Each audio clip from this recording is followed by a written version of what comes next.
Olá,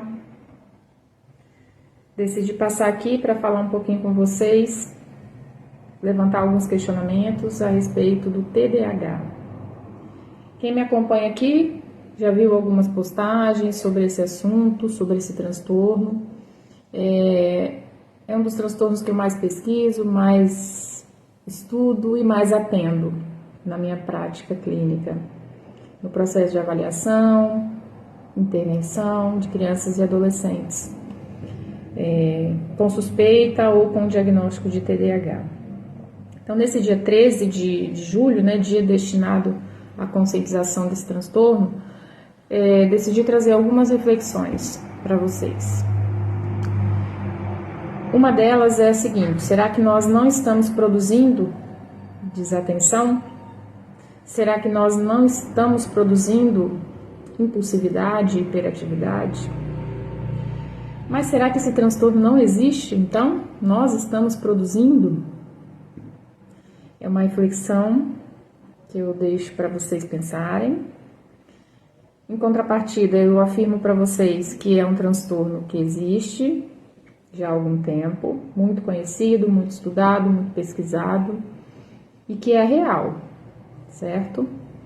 E que uma criança e um adolescente que realmente tenha um diagnóstico preciso de TDAH, ele precisa de bons profissionais para acompanhá-lo e para orientá-lo em vários processos, tanto a criança e o adolescente quanto a família, nesse contexto.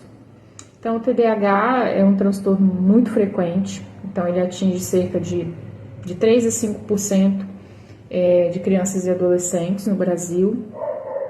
70% da causa é hereditária, então tem um fator genético aí muito forte.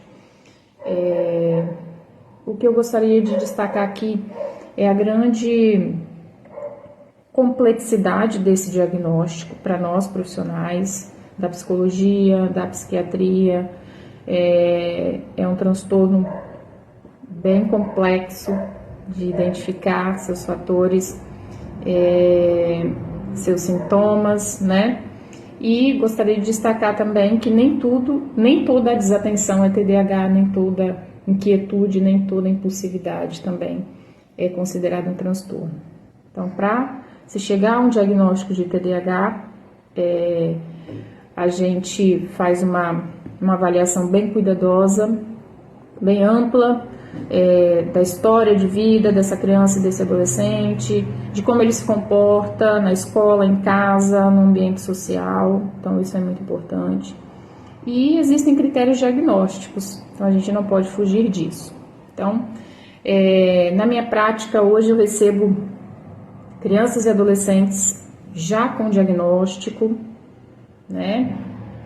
feito, e eu recebo também crianças e adolescentes que os pais falam assim: mas ele não tem nada, ele não foi avaliado, dentro da avaliação que foi feita, ele não tem TDAH, mas ele é desatento, mas o rendimento escolar está baixo, ele é muito impulsivo, e algumas características vão se associando à característica, à individualidade daquele indivíduo, daquela criança, daquele adolescente.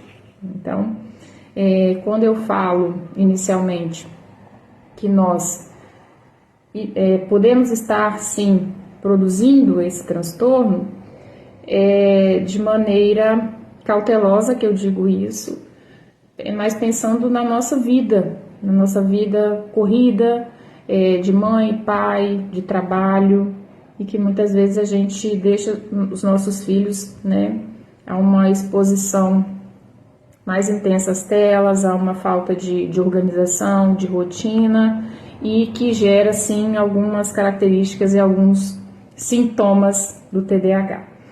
Então, eu gostaria de destacar que só enfatizar que o TDAH é um transtorno do neurodesenvolvimento, que os primeiros sintomas e características vão se apresentar na primeira infância. Claro que, se isso não for identificado precocemente, as consequências são muito maiores e mais evidentes lá na vida adulta. Então, a gente tem sim diagnósticos feito somente na vida adulta. E o TDAH, ele pode ser associado a várias situações de vida real, né, que condicionam e faz a gente pensar na importância de um diagnóstico preciso, de um tratamento adequado, se for necessário, né, o uso de medicação. Então, assim, o TDAH a gente pode associá-lo diretamente a fracasso escolar, mesmo não sendo um transtorno de aprendizagem.